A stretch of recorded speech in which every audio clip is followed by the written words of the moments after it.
Fiquei parada por tanto tempo que ele perguntou se eu estava bem. Não estava, porque aquela tatuagem não deveria existir. Não naquele ombro, não naquele banheiro, não na vida de um homem que eu tinha acabado de conhecer. Era um pássaro estilizado, asas abertas, traços simples mas precisos. E embaixo, uma data: 14 de março de 1974. Fiquei olhando para aquela tinta desbotada no ombro de um homem de 74 anos e senti o chão sumir debaixo dos meus pés pela segunda vez na vida. A primeira vez tinha sido quando eu tinha 12 anos e me disseram que meu pai tinha morrido.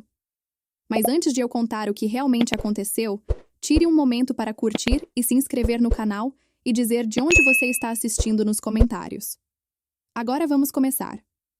Meu nome é Rose. Tenho 38 anos, moro no Itaim Bibi, e passei a maior parte da minha vida adulta acreditando que era boa em ler pessoas. Faz parte de quem eu sou. Observo antes de falar. Espero antes de agir.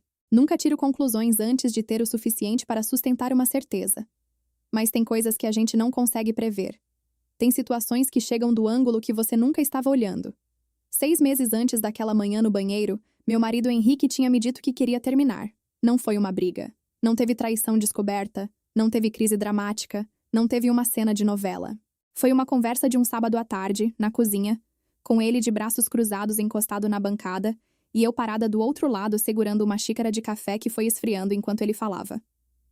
Ele disse que eu tinha me tornado sem vida. Que a nossa rotina tinha engolido a gente. Que ele precisava de algo diferente, algo mais. Uma palavra que ele não soube terminar, mas que eu entendi assim mesmo.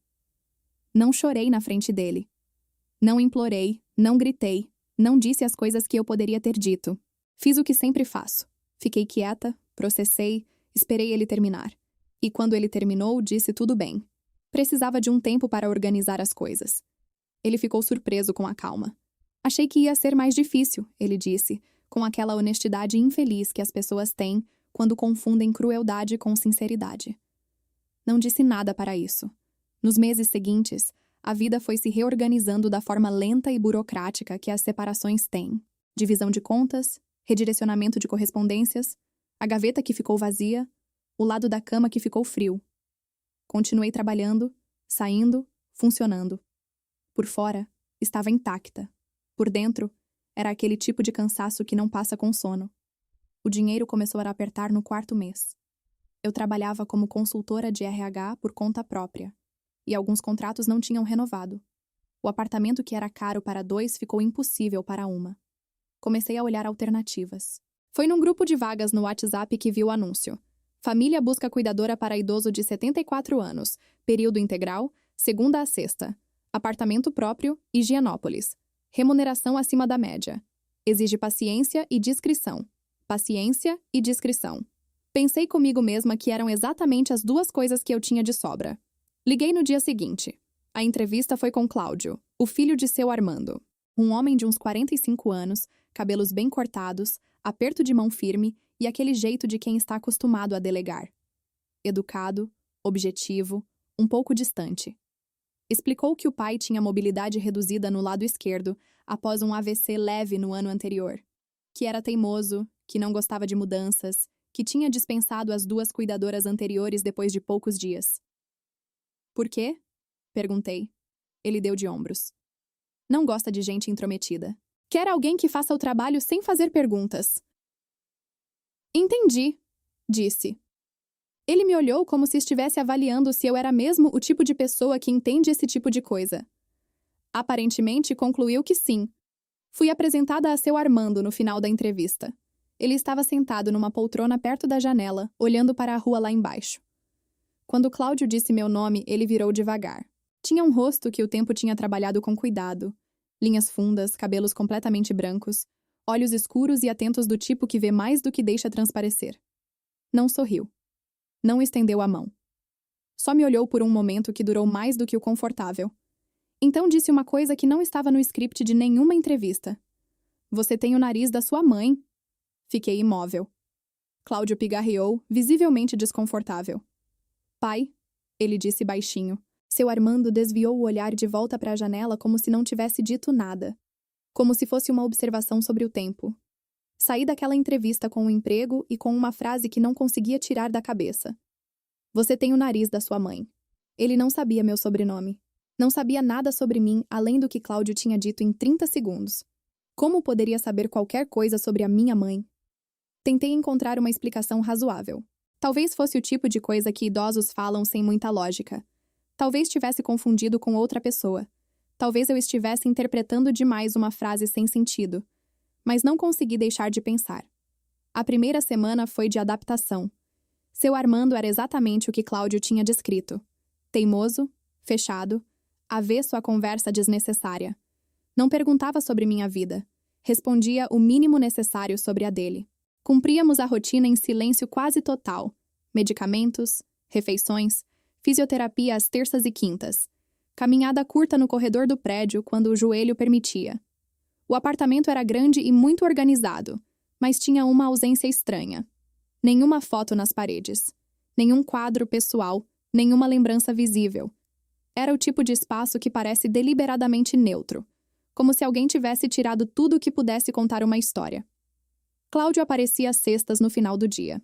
Ficava uns 20 minutos, trocava algumas palavras com o pai, me dava instruções que eu já sabia e ia embora. A relação entre os dois era cordial da mesma forma que dois desconhecidos num elevador são cordiais. Na manhã do quinto dia, ajudei seu Armando no banho. Ele entrou no box com o auxílio do banco adaptado. Eu fiquei do lado de fora inicialmente, como de costume, mas ele precisou de ajuda para alcançar as costas. Me aproximei, peguei a esponja. Foi quando vi. No ombro esquerdo, a tatuagem. Um pássaro estilizado, asas abertas, traços limpos, mas simples, do tipo que não pertence a nenhum estilo artístico específico, parece quase artesanal. Feito por alguém que sabia desenhar, mas não era tatuador profissional. E embaixo do pássaro, em números pequenos. 14/03/1974. Parei de respirar. 14 de março de 1974. Meu pai tinha uma tatuagem no ombro esquerdo. Um pássaro, com uma data embaixo. A mesma data. Eu tinha 6 anos quando perguntei o que significava, e ele disse que era o dia mais importante da vida dele.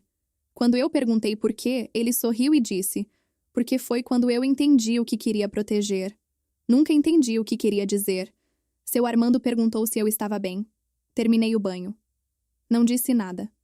Ajudei ele a se vestir, levei até a poltrona, fui até a cozinha com passos normais, sente na cadeira, e deixei as mãos tremendo debaixo da mesa onde ninguém pudesse ver. Peguei o celular. Fui até a galeria de fotos. Tinha uma única foto do meu pai salva, escaneada de uma fotografia antiga, desgastada, que minha mãe tinha guardado sem saber que eu tinha encontrado. Meu pai jovem, uns 30 anos, de camiseta branca, sorrindo para a câmera. No ombro esquerdo, a tatuagem. O mesmo pássaro. Os mesmos traços. A mesma data. Ampliei a imagem até onde dava. Comparei mentalmente com o que tinha acabado de ver. Não era parecida. Era idêntica. Não dormi naquela noite. Fiquei na cama do meu apartamento olhando para o teto e tentando montar uma explicação que fizesse sentido. Tatuagens repetidas existem. Motivos parecidos aparecem em pessoas diferentes. Pássaros são comuns. Datas são comuns. A combinação dos dois pode ser coincidência. Mas a data. 14 de março de 1974. Não era o aniversário de ninguém que eu conhecia. Não era uma data histórica óbvia. Não era um número redondo. Era uma data específica, pessoal, carregada de um significado que meu pai nunca me explicou completamente. Comecei a fazer o que sei fazer. Pesquisei. Vasculhei o que conseguia do apartamento nos momentos em que seu Armando dormia após o almoço. Não tinha quase nada pessoal. 1 ou 2 contas antigas num fichário. O nome de uma empresa de décadas atrás. Uma cidade de Minas Gerais mencionada num documento de endereço antigo. Uberlândia. Meu pai era de Uberlândia. Tentei uma abordagem mais direta com Cláudio, de forma indireta. Perguntei numa sexta-feira, enquanto ele assinava um documento de medicamento, se seu Armando tinha nascido em São Paulo. Ele respondeu sem levantar os olhos que não, que o pai tinha vindo do interior de Minas quando jovem. Interior de Minas. Tentei perguntar à minha mãe. Liguei numa tarde e, com cuidado, mencione o nome Armando. A reação dela foi imediata e desproporcional. Ela ficou em silêncio por tempo longo demais. Depois disse que estava cansada, que ia descansar, que a gente conversava outro dia. Desligou antes que eu pudesse dizer mais alguma coisa. Minha mãe nunca desliga o telefone primeiro. Passei 3 dias tentando me convencer de que estava montando uma história em cima de coincidências. Que a separação de Henrique tinha me deixado mais frágil do que eu admitia, que o isolamento estava distorcendo minha percepção, que eu estava vendo padrões onde não havia nenhum. Então encontrei o bilhete. Era uma quarta-feira, tarde da noite, depois que seu Armando tinha ido dormir. Estava arrumando o quarto, dobrando uma manta que tinha escorregado da cama, quando vi que um livro no criado mudo estava com a capa levemente levantada. Um desses romances antigos de capa dura, sem título visível de tão desgastado. Peguei para colocar em pé.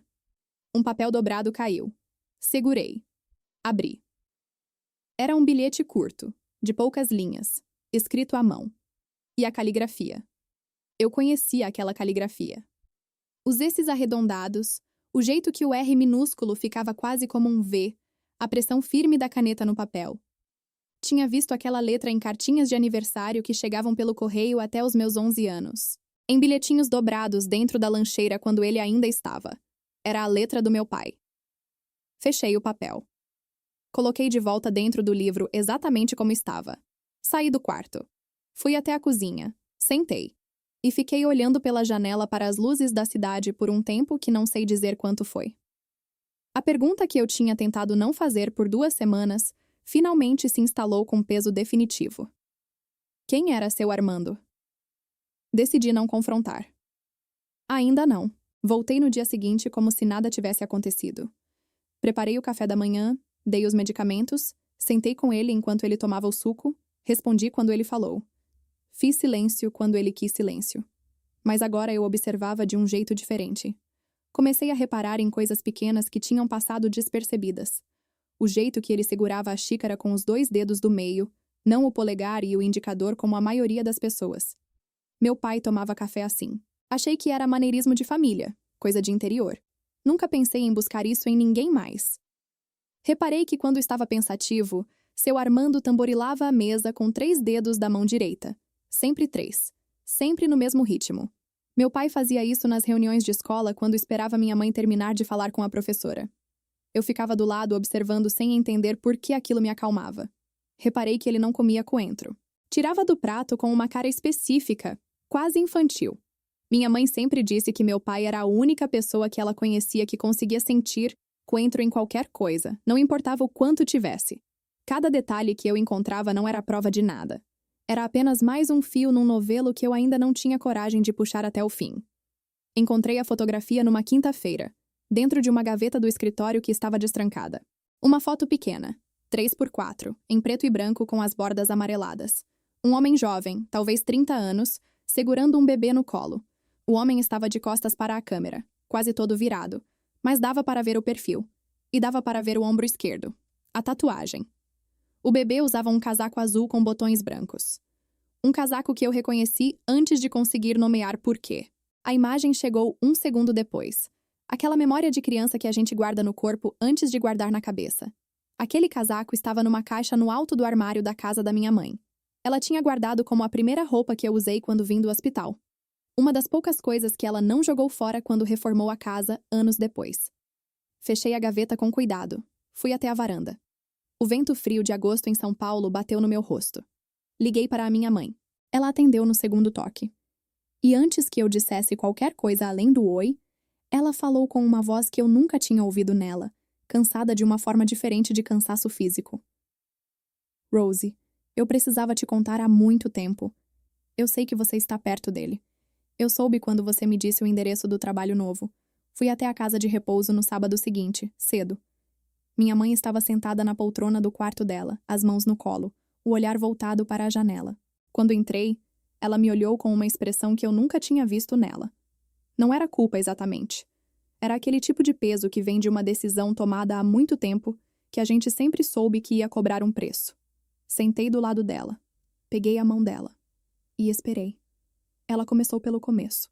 Meu pai não tinha morrido quando eu tinha 12 anos. Ele tinha ido embora. Havia uma situação grave. Dívidas contraídas com pessoas erradas. Uma escolha que ele havia feito anos antes e que tinha voltado para cobrar tudo de uma vez. Ele saiu numa noite dizendo que ia resolver, que ia proteger a gente afastando o problema de perto, que não tinha outra saída que não fosse desaparecer por um tempo. O tempo nunca terminou. Minha mãe esperou 2 anos. Depois decidiu que precisava seguir. Que eu precisava seguir. E criar uma história de morte era mais simples do que criar uma história de abandono. Porque abandono abre uma ferida que nunca fecha direito. E morte, com o tempo, vira cicatriz. Ela errou. Ela sabia que tinha errado. Ficou sabendo por um conhecido comum anos depois que ele estava vivo, que tinha construído uma vida diferente em São Paulo, que tinha um filho, que estava bem. Não entrou em contato, não disse nada para mim. Carregou aquilo com o silêncio que ela usava para carregar as coisas pesadas. Quando eu liguei dizendo que ia trabalhar no Higienópolis como cuidadora de um idoso chamado Armando, minha mãe reconheceu o endereço e ficou em silêncio. Chorei muito naquela tarde. Não de raiva, embora a raiva também estivesse lá. Chorei de tudo ao mesmo tempo. De luto por uma morte que não aconteceu. De alívio por um pai que ainda estava vivo. De fúria pela mentira e de alguma coisa estranha e difícil de nomear que era quase gratidão, por estar sentada ali com minha mãe viva ainda e ter a chance de ouvi-la contar. Voltei para o apartamento na segunda-feira. Seu Armando estava na poltrona de sempre quando cheguei. Virou quando eu abri a porta. Aquele olhar longo, atento, que eu já tinha aprendido a reconhecer. Preparei o café. Servi. Sentei do lado dele na varanda, coisa que não tinha feito ainda. Sempre ficava de pé ou na cadeira mais longe. Ficamos em silêncio por um tempo. Então coloquei o celular na mesa entre nós. A foto do meu pai jovem, a única que eu tinha. Ele de camiseta branca, sorrindo para a câmera. O ombro esquerdo visível. Seu Armando olhou para a foto. As mãos dele, que estavam em repouso sobre os joelhos, pararam completamente. Não foi um movimento. Foi o oposto de um movimento. O tipo de imobilidade que vem quando o corpo recebe uma informação que a mente ainda não processou. Ele ficou olhando por um tempo longo. Depois fechou os olhos. Quando abriu, tinha lágrimas descendo pelo rosto. Não o choro de quem está começando a chorar. Era o tipo de lágrima que já estava esperando há tempo demais. Eu soube quando te vi, ele disse. A voz estava baixa, um pouco rouca. Soube no primeiro dia. Fiz uma pausa. Então por que não disse nada? Ele demorou para responder. Porque não sabia se você queria saber. O silêncio que veio depois foi diferente de todos os silêncios que tínhamos compartilhado naquelas semanas. Era um silêncio cheio, do tipo que só existe entre pessoas que têm muito a dizer e ainda não sabem por onde começar. Por onde você quer começar? Ele perguntou finalmente. Olhei para ele. Para o rosto velho que eu estava aprendendo a reconhecer. Para os olhos escuros que eram do mesmo tom dos meus. Pela tatuagem, eu disse. Me conta o que significa a data. Ele respirou fundo e começou. Os meses que se seguiram foram os mais estranhos e os mais honestos da minha vida. Não foi uma reconciliação de novela. Não foi um abraço que resolve tudo. Foi lento, irregular, cheio de dias bons e dias em que a raiva voltava sem aviso, e eu precisava ir embora mais cedo e sentar no carro por um tempo antes de conseguir dirigir. Mas eu voltava. Todo dia eu voltava. Fui aprendendo sobre ele aos poucos, do jeito que se aprende sobre alguém quando não há pressa de montar a imagem completa. Soube que ele tinha tentado mandar dinheiro quando eu era adolescente, de forma anônima, através de um advogado, e que parte desse dinheiro tinha pago minha faculdade sem que eu soubesse. Soube que ele tinha um caderno onde colava notícias sobre mim quando algum amigo em comum mandava alguma coisa. Soube que o nome do pássaro na tatuagem era o de um passarinho que existia no quintal da casa onde ele cresceu em Minas, e que 14 de março de 1974 era o dia em que eu nasci. O dia mais importante da vida dele. Porque foi quando ele entendeu o que queria proteger. Finalmente entendi o que ele tinha querido dizer quando eu tinha 6 anos, e perguntei sobre a tatuagem. Cláudio ficou sabendo da história algumas semanas depois. A reação dele foi mais complexa do que eu esperava. Não foi hostilidade. Foi o tipo de confusão que vem quando você descobre que a vida do seu pai tinha uma gaveta que você não sabia que existia. Levou tempo, mas o tempo foi fazendo o que faz. Henrique tentou voltar 3 meses depois que a história vazou para a família. Chegou com um buquê de flores e uma fala que ele tinha claramente ensaiado sobre como queria recomeçar, sobre como estava sentindo falta da nossa vida, sobre como havia cometido um erro. Abri a porta. Ouvi tudo. Depois disse uma única coisa. Você foi embora quando eu era só o que eu sou. Volta agora que tem mais. Não preciso disso. Fechei a porta. No final daquele ano, numa tarde de novembro, com aquele sol de fim de tarde que São Paulo tem quando não está com pressa, eu e meu pai ficamos sentados na varanda do apartamento. Ele com o café, eu com um chá que já tinha esfriado. A cidade lá embaixo se movendo como sempre, sem saber de nada. Ele disse: "Você podia ter ido embora quando descobriu." "Eu sei", respondi. "Por que não foi?" Fiquei pensando por um momento. Depois respondi com a única verdade que tinha. "Porque perdi você uma vez sem poder escolher. Não ia deixar isso acontecer de novo." Ele não disse nada. Só colocou a mão no meu ombro por um segundo, daquele jeito que não precisa de explicação. Olhei para a cidade e pensei em tudo que tinha me trazido até ali. A separação. O anúncio no grupo de WhatsApp. O banho. A tatuagem. A data que eu conhecia sem saber que conhecia. As pessoas chamam de coincidência quando não conseguem nomear o que é. Eu chamo de caminho. Porque às vezes a vida não te dá o que você pediu. Ela te dá o que você precisava encontrar, na hora exata em que você finalmente está forte o suficiente para receber.